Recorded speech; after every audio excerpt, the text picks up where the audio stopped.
Hey there, ladies. It's Jen with My Sister and Me Ministries, and I welcome you to this week's Face-to-Face Friday. Thank you so much for joining me.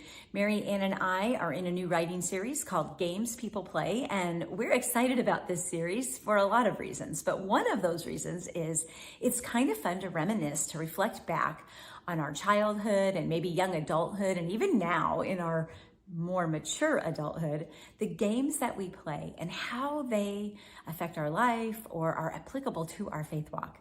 So we've touched base on just a few so far, and this week I am a little bit excited to talk about this game that I played in elementary school. Now, I bet everybody knows this game. It's kind of like one of those that sticks in your mind once you hear the little song that goes with it. So sorry about that in advance. But the game that I want to talk about today is called Red Rover. And obviously, I know in your mind right now, you're thinking, Red Rover, send so-and-so right over. This was a game that we picked teams, we lined up across the playground, and we would call someone by name and they would have to run with all their might to try to break through the chain of arms waiting for them on the other side. Now, a couple things about this game. Number one, we had to choose teams. So there were usually two captains and they would take their turn picking who would be on each team. Now, in elementary school, I was a really shy child. I did not want to raise my hand in class. In fact, I preferred not to talk at all.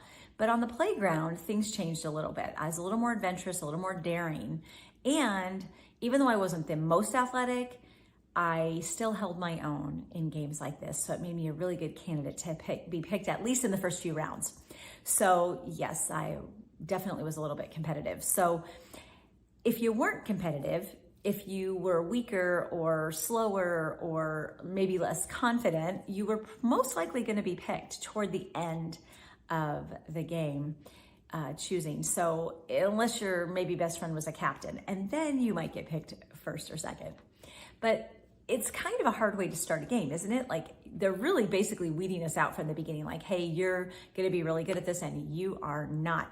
And it makes you a little bit uncomfortable if you are the one chosen last.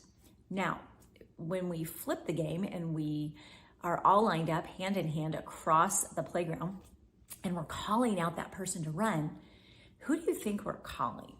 We're absolutely not calling the strongest and the most fierce runner. We are going to call on one of the weaker or slower people to run first. So even though you might have been picked first to be on the team, now you might be picked last to actually run. Now, I'm not saying that that's a compliment to the people that are being chosen first to run, but I am saying that there's strategy involved, right? There's strategic thinking, there's a plan. Well, when I think about Red Rover and how does this apply to our faith walk, I think of a few things. I think of how God calls us by name. And we can do two things. We can run toward him with everything we've got, breaking through all of the strongholds and the things that are holding us back from him, the obstacles, the roadblocks, because they're real, right? There are real things blocking our way to the Lord. There are real things that stop us in our tracks, that make us doubt, that make us, go back in time to those guilty moments, those shame-filled moments that maybe there were things we did in our past that God could never forgive. And that's just a lie that we're believing.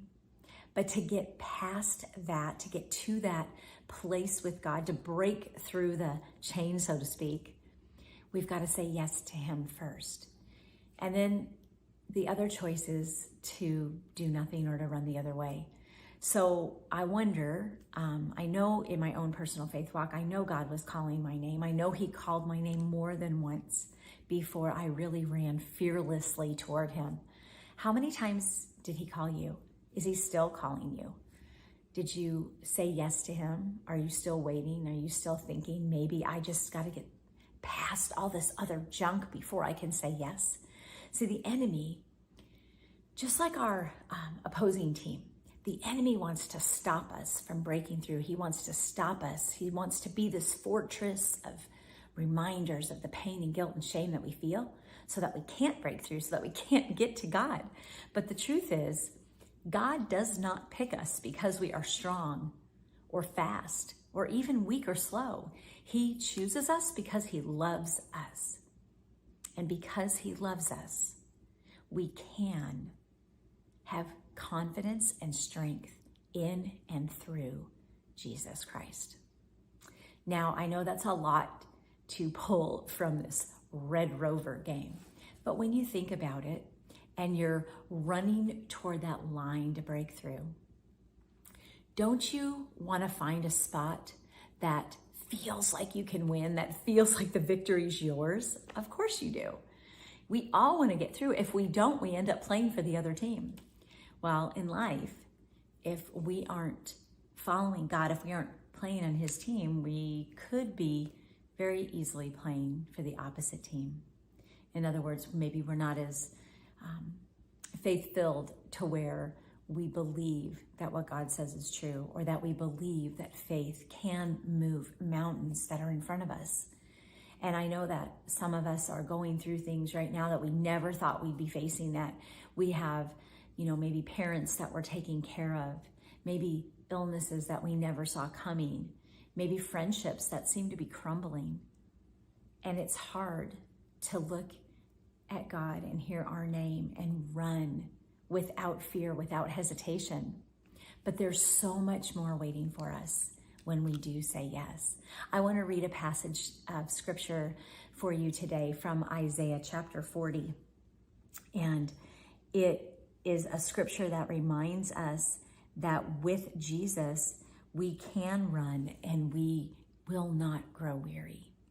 So join me here in Isaiah 40. We're going to read verses 28 through 31. Do you not know? Have you not heard? The Lord is the everlasting God, the creator of the ends of the earth. He will not grow tired or weary, and his understanding no one can fathom. He gives strength to the weary and increases the power of the weak. Even youths grow tired and weary, and young men stumble and fall. But those who hope in the Lord will renew their strength. They will soar on wings like eagles. They will run and not grow weary. They will walk and not be faint.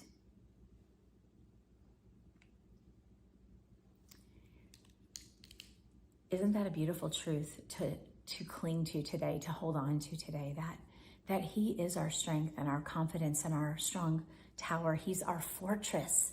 He holds us up. He has the victory for us. We don't have to fear. We don't have to live in worry and anxiety and all of those things that are holding us back from a true walk with the Lord.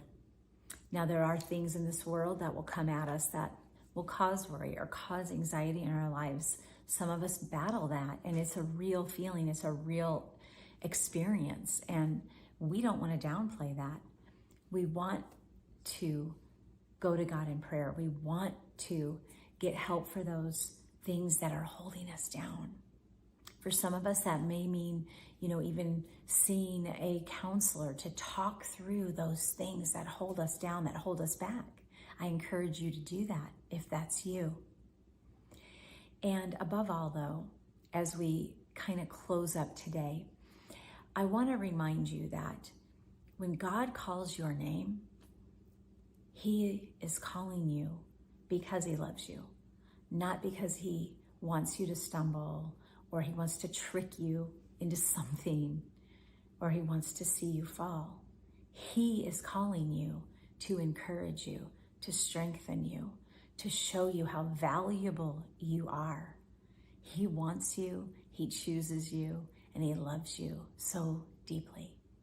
You are cherished by your Creator, ladies. If today's the day that you are going to say yes and run toward him, I rejoice with you.